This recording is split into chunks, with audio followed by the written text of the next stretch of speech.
Welcome to Penrose Learning, where we make understanding easy. In this video, I will explain how to use Phoenix in Valorant.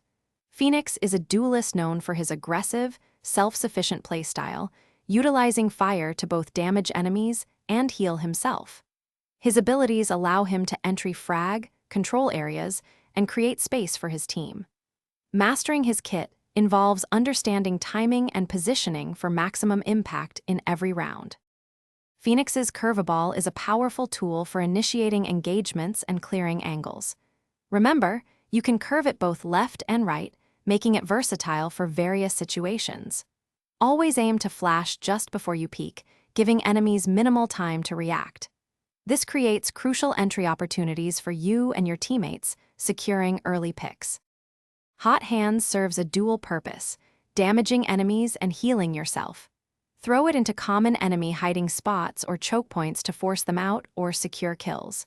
When low on health, stand directly in the flames to quickly regenerate.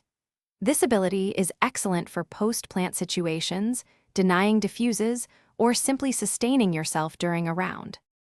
Phoenix's ultimate, Run It Back, is incredibly strong for aggressive plays and gaining map control. Activate it, then push forward fearlessly, knowing you'll respawn at your marked location. This allows you to take risky duels, gather crucial information, or even plant the spike without fear of a permanent death. Always place your respawn point in a safe, covered area. Thanks for watching. If this was helpful, leave a like and consider subscribing. See you next time.